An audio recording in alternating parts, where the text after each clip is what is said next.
How's it going, everybody? Welcome to another edition of the OurThoughts podcast, and in this episode, we're going to be celebrating everyone's kuya, none other than the one and only Bruno Mars. In case you're new around here, my name is Cesco, and on the other end, my partner in crime, Matt, as always, on the other end. This video version is pretty nice, but if you want to hear the extended, uncut, full version, complete with little segments that aren't going to be in this video, go ahead and head over to our podcast streaming platform, Spotify, SoundCloud, Apple Podcast, and you'll find those over there. We're going to be going through Bruno Mars' whole discography and just kind of seeing the steps that he took to get to where he is now. It's a very eventful one, as you're about to see, and yeah, here we go. Don't mind the cameras, just for my reality show. Aye. For the love of Bruno Mars. You see, they turn the lights off when I say that. I don't know why.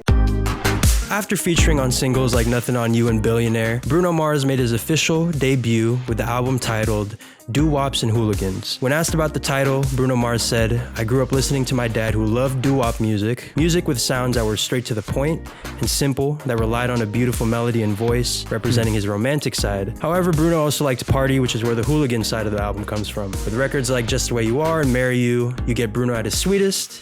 Meanwhile, you also get to see the other side of him on songs like Grenade and Runaway Baby." So starting off, Matt, what do you think about him introducing himself as an album maker? Yeah, so this Doo-Wops and Hooligans is, again, pure nostalgia for me. I just remember being in middle school when like the Grenade music video came out. Why were her eyes open, man? Why were her eyes open? That was the question of the year when that song dropped. That was the question of the year. Looking back, what's really cool about Doo-Wops is you have like full-on ballads, like big grand ballads, and then you have like super remedial, like simple, dumb, simple, sweet love tracks, you know. And it's like, I'm thinking of Count on Me, you know, like It just clicks some sort of innate part of us that just can't not sing along. When Bruno came out with this being his first album, I think he proved to everyone that he was kind of a master of songwriting, creating memorable lines,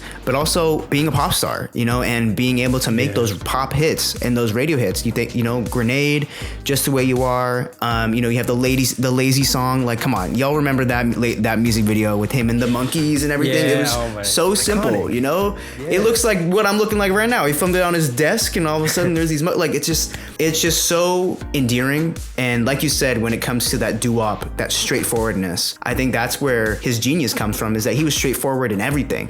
You know, it was no frills. This is the hype track. This is the love ballad. This is my quirky song.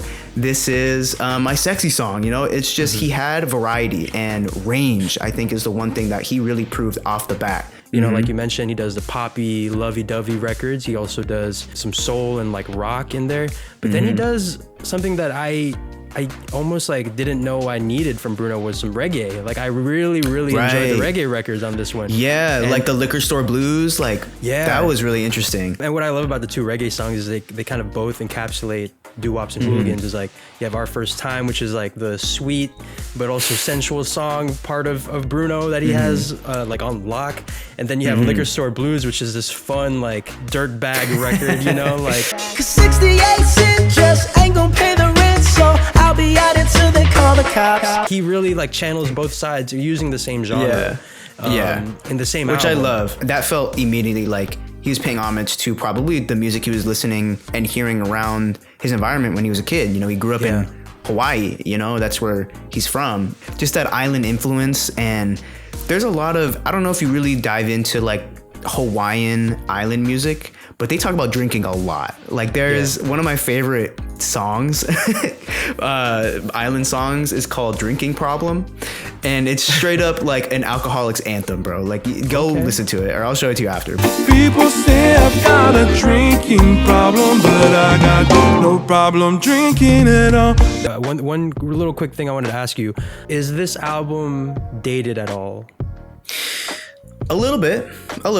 Yeah. In terms of the sounds, there are definitely some moments where you're like, oh, like I know this one hard, you know, in 2010, like just because it did, you know, boobies, wristband, and my Raiders fitted cap, and they're like, you know, like wait for the drop, you know, and there's always had to be a drop. But I don't think it inhibits the album at all. I think it's definitely indicative of its time, but even for its time, it was very forward thinking and very new and a refreshing take on pop music that also drew in from what was popular, which as we go on through his discography, he actually, in my opinion, strays away from the trends in that way.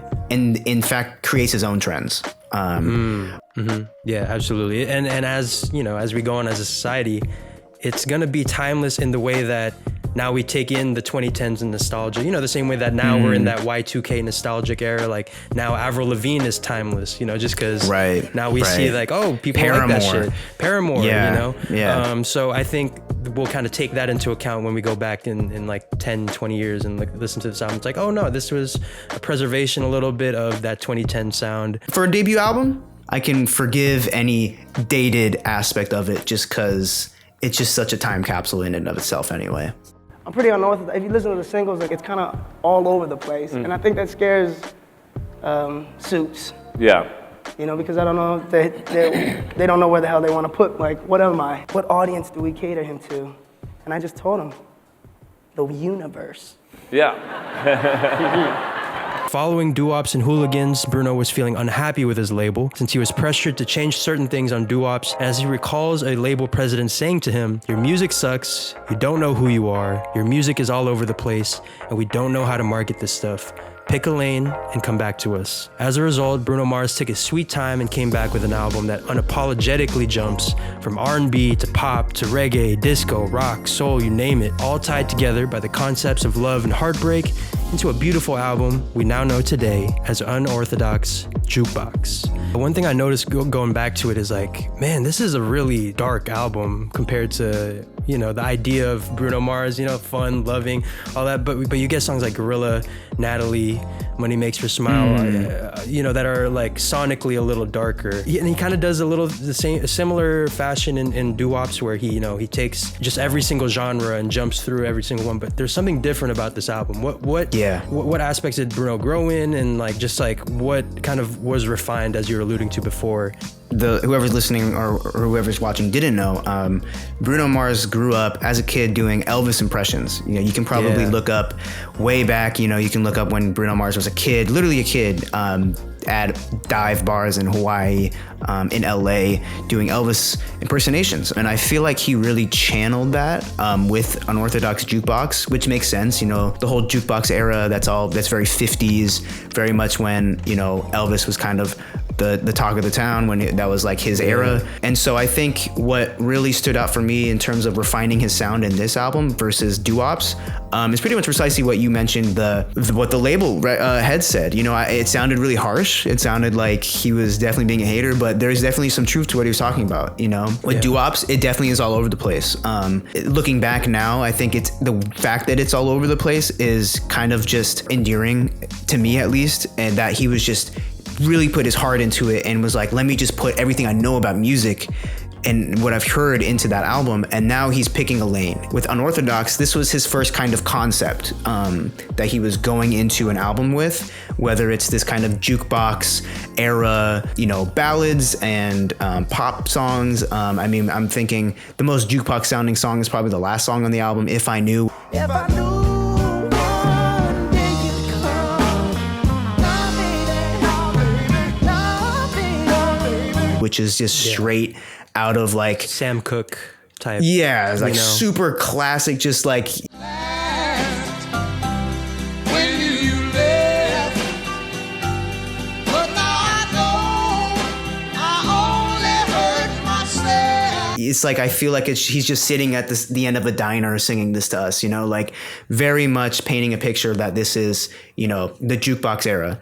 What Bruno did even better, which is kind of crazy to think about, is he perfected his songwriting, he perfected his structure, and he perfected his ability to create that hook that will that a song will sink into the listener and they'll want to keep replaying it and replaying it and replaying it. I think for me, Locked Out of Heaven, one of his most popular songs to date, and in my opinion, one of his best songs he's ever made, just because there's something so innocent, I don't know, about Bruno and the way that he kind of taps into that childlike fantasy that we all have, whether that's fantasy about a girl we like, or about being famous, or about just partying or something like that. I feel like Locked Out of Heaven kind of captured that sentiment really well. And then you have iconic songs like Gorilla. I was definitely way too young to be singing any of the lines in Gorilla, like, for sure. Fucking like gorillas. Damn. Yeah. It's like, it's funny. It's kind of cute. It's kind of sexy, kind of weird. You know, it kind of is that blend of where Bruno's coming from. For me, Unorthodox really is even more perfect than Doo-Wops. I think it's cleaner. The songs are much tighter. Like we said, there are definitely some tracks on Doo-Wops that feel a little dated now, but I think Unorthodox is when Bruno started really finding his sound and perfecting it so that it can stand the test of time. I think Unorthodox is the first step into creating a timeless record. He learns from what he does and expands and refines and refines and refines, and his ear gets trained. You can tell that his ear is getting much more refined to what good music should sound and what the production should sound like to best fit his type of music and who he is as an artist. I remember in interviews he was talking about, you know, this is more of who I am. Like the last album, like I was pressured to change things and it made me unhappy, but now this is me. You can tell that because of how much you can see like bits and pieces of future songs in this album, you know, like think of When I Was Your Man. Like when I think of that song, like I think of Put On a Smile, Silk Sonic. And sure enough, in the concert, they put those songs back to back for a reason. Is because, you know, maybe Bruno instinctively was like using little notes that he had from When I Was Your Man into Put On a Smile. And that song, man, is just so, like so heartbreaking. Like you feel it every time you play it, you know? Every like, time. The storytelling in that song is so good. Should have bought her flowers, man. I should have bought her flowers. Should have held her hand. And also one thing I want to also talk about is there's just something, I don't know what it is. No, I know what it is. It's because it's so damn cool. Is the music video to Treasure is some of the coolest shit I've ever seen. You know, that beginning, you know, where it's like, baby squirrel, use a sexy motherfucker. Everything about Bruno Mars, you can see at this point, like he's kind of starting to come into himself and you know, become that superstar Prince, Michael Jackson figure that he knows that he wants to be, and now he is that figure. So for me, the indicator for that growth in lyricism and songwriting is with When I Was Your Man. It's timeless because it tells a story. His ability to kind of make the listener, give them these highs and lows within a track, you know, make you feel love and remind you of like the times of like when you had those regrets, and then bring you all the way back down to bring you back to like a breakup, and then they bring you back up, remembering the good days. You know, it's just he guides you on this roller coaster of emotions, and it all is within this one track. So I think for me, the definitive track from Unorthodox most definitely is When I Was Your Man. To this day, one of Bruno's best written songs, just because it's just so, it just takes you on a journey. And that's the kind of, you know, that's the feeling that we were chasing with the first single and the rest of the album. It's written in this 90s spirit. I'm not going to say that it's 90s music, but I just know that we were going into the studio thinking about the people that have done, you know, why we fell in love with music. For sure. After scoring another chart topper in Unorthodox Jukebox and performing at the Super Bowl halftime show in 2014, Mars went quiet with the intent of taking his artistry to the next level. And on October 3, 2016, Bruno Mars made a cryptic Instagram post of the singer looking down wearing a white hat. In the caption, Mars wrote, "You can call it my first single, but I call it the invitation to the party." The inscription on the hat, 24K. Yes, sir. Now with 24K Magic, Bruno describes the album as being inspired by a non-existent movie that he visualized featuring a Versace-wearing pimp in New York during a summer night at the baddest rooftop house party at 2:30 in the morning. The band comes out dipped in Versace. And he also mentioned that he wanted to emulate the feeling of the R&B he fell in love with as a kid, citing the likes of Bobby Brown, New Edition, Boyz II Men, and Babyface. What would you like to talk about with this album, man? Yeah, so from Unorthodox Jukebox to 24K Magic was the longest any Bruno Mars fan had to wait at that time for an album. It wasn't until 4 years later, 4 years of, like you said, crafting that new sound, bringing his music to that next level. And I think it absolutely paid off. This is his first genre specific album. You can kind of argue that he was pop or whatever for the last 2 albums, but now he's pure 90s everything. R&B, hip hop, pop. Jack swing. Yeah. Exactly. I think this was the best decision he could have made in this point in his career of going down that route, of creating his own album that could have lived in that era, you know, like that. This was the first time he did that. And I love the fact that you said it, he was inspired by something he made up in his own mind. Like that is where you get the purest of artistry, you know, like we can look back to his last 2 albums. You can definitely draw influence from tropes is what I kind of attribute it to, not in a bad way, but you know, the tropiness of the 50s jukebox sound, or the tropiness of the island music, or whatever it is, the very classic Adele-inspired piano ballad. You know, that is definitely a trope. But he took what he knew of all the tropes of the 90s and made it his own and created his own moment, as if he was this age making music when he was a kid. This is what it would have sounded like. And I mean, I can go back, like you said, all those people, Bobby Brown, Boyz II Men, like all those people.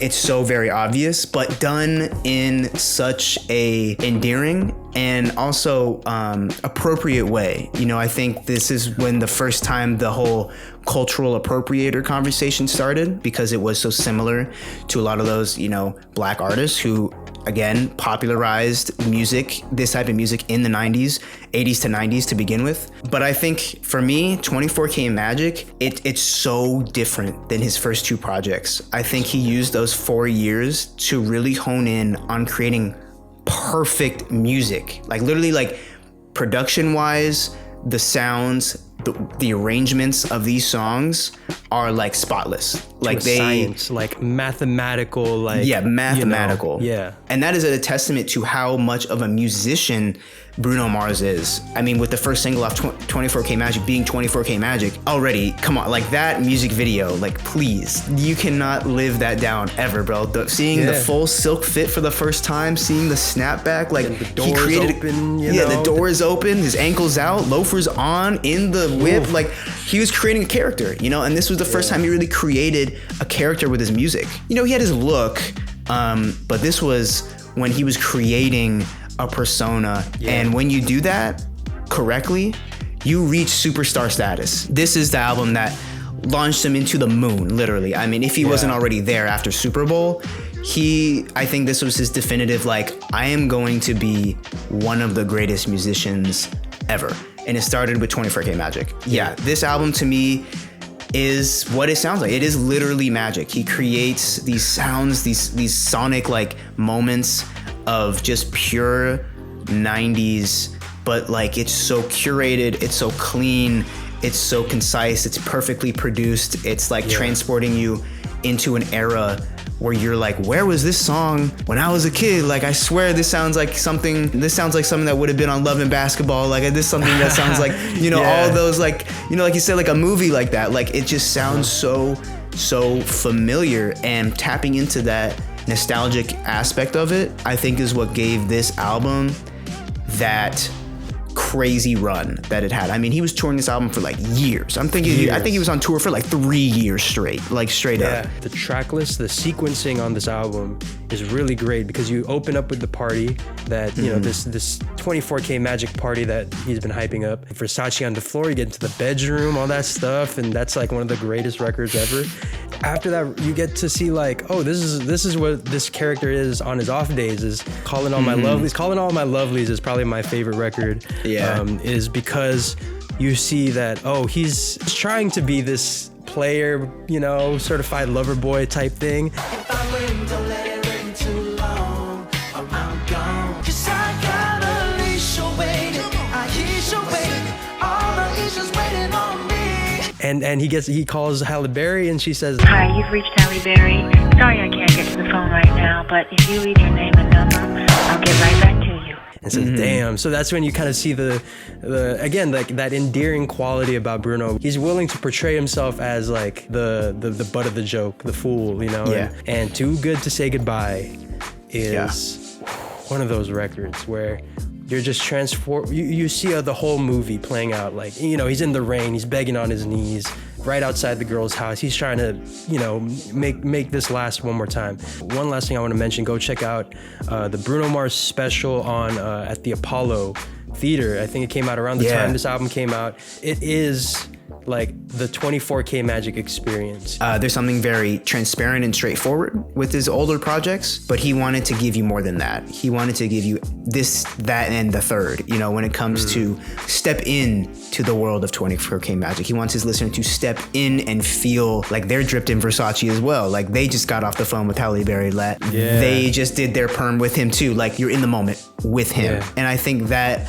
more activeness and that more present angle that he kind of introduced with 24K Magic, it all just felt like a full experience. And it was the first time he was able to give that type of experience to a listener. And at that point was peak Bruno.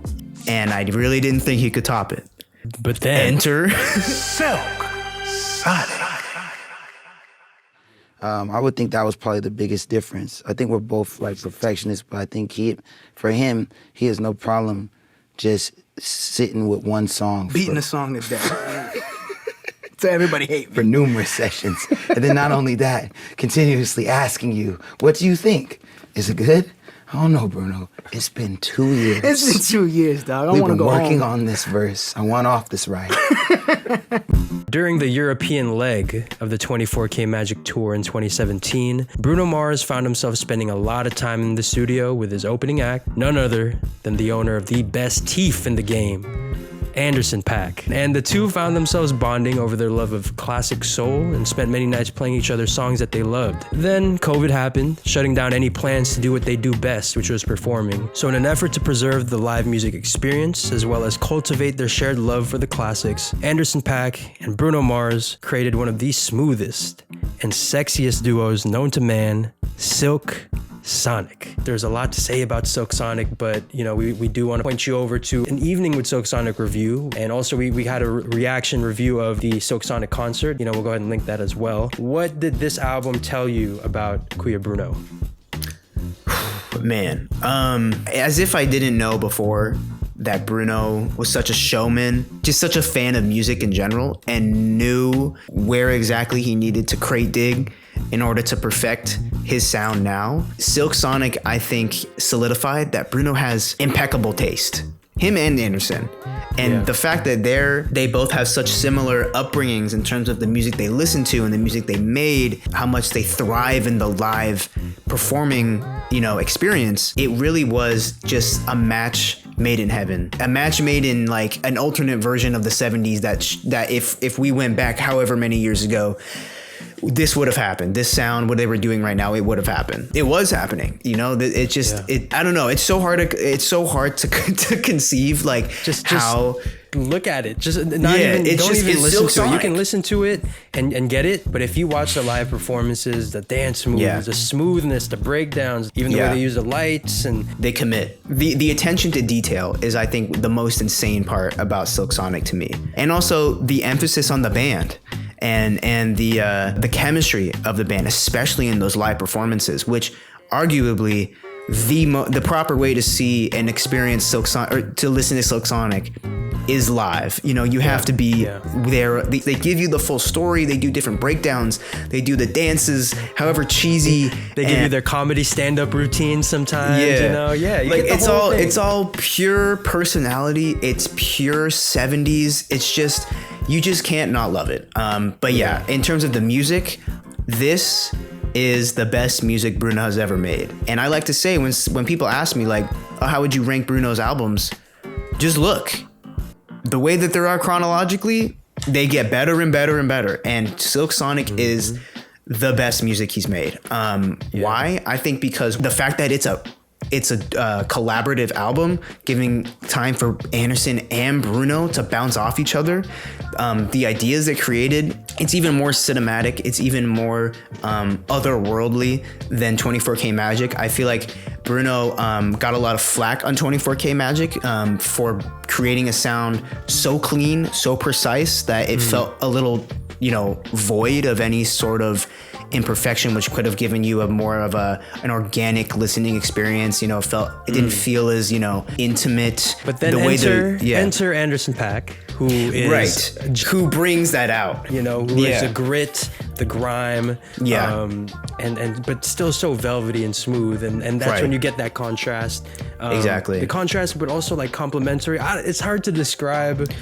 Yeah, they balance each other out perfectly. You know, with his raspy voice, Bruno's buttery vocals, like Anderson's rapping ability as well. Like, and so I think they really honed in on what made 70s funk great and why it has influenced rap, hip hop, soul, R&B to this day. They took those things, they emphasized them, they put them at the forefront of the song, and then they added all their other knowledge and of modern music and music that they've been making for the past decade to create some of the most rich, dense listening experiences, tracks ever. So I think, to me, Silk Sonic is the epitome of Bruno.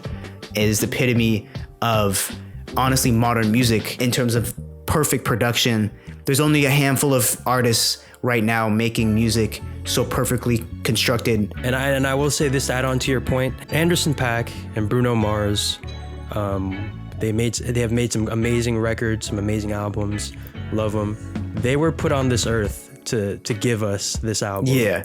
Because this album, like whenever I play it, it feels like a gift from God. Like I don't know how else to describe it. Like I'm honored to be listening to it. Yeah, like you're talking about two of the greatest artists at their crafts, doing what they love doing and having fun while doing it. The very first song that they created as Silk Sonic was Smoking Out the Window. It started as just like an inside joke. He says they created like this amusing, stressed out man that was just smoking too many cigarettes, trying to find his way out of anxious situations, like a Mr. Magoo type thing. and he was like, you know what, that could be a song right there, Smoking Out the Window. And sure enough, it turned into a hook, and it turned into one of the greatest songs ever put on wax. So I'm curious to see like what lessons did he learn, because he's, you know, if there's one thing about Bruno that you can notice, you know, from this video, I hope, is that he is going through each album and taking lessons and then applying it to whatever he wants to do next.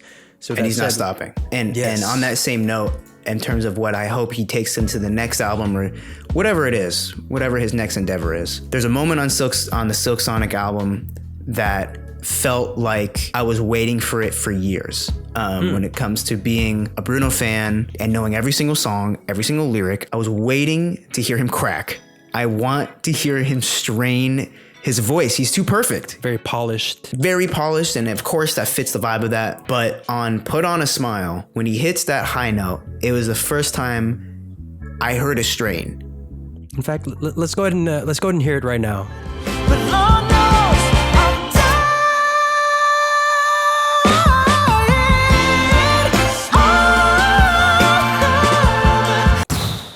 Exactly.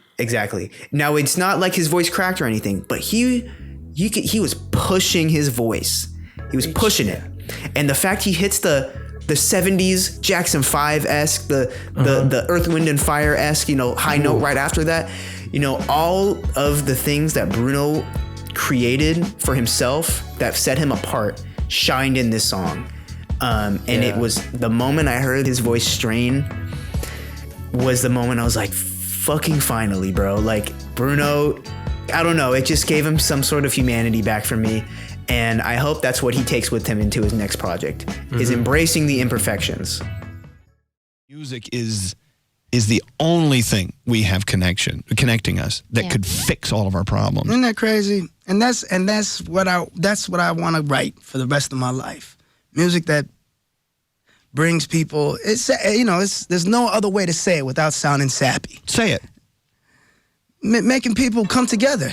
So kind of just going through Bruno Mars' discography and watching a lot of videos and interviews with him. What I really appreciate about him is one word that you've heard me mention way too many times, is unapologetic, and how like old-fashioned he is. And in culture today, and especially I'm sure in the music industry, is like, what's now? What's popping? What's trending? What is, or if it's not that, it's okay, what is the future?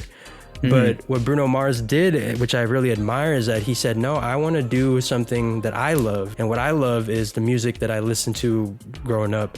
And he was able to do that, but also like old fashioned in just like his whole persona, you know, the music itself, but also the iconic Bruno Mars fedora with the Sinatra, the Frank Sinatra tilt. To me, just what I really appreciate about him is that he is just who he is. I think Bruno Mars has probably the cleanest, the best discography out of any artist right now. He only has 4 albums, 10 tracks on each album, tight. On every cut of the album, it's a tight 10 every time. Yeah. I mean, maybe a 9 on 24K Magic was even crazier. That's very, like you said, very old school. That's very Thriller of him, you know? And so looking back at his discography, you know, it's very certain that he carries a certain potency and a certain level of standard that he carries with every album. He makes sure that he fulfills that, but then expands beyond that, you know, and always tries to experiment and move forward, but also remaining grounded in what makes him Bruno Mars. And I think that's why, to me, Bruno is one of the most consistent, undeniably one of the best musicians, singers, voices of our generation, and can easily be up there coupled with all the other greats of our time, and even before our time. And I'm really happy that we're able to give him his flowers, as we should with all musicians, because you give it now before they're gone. So yes, shout out Bruno, our Filipino king.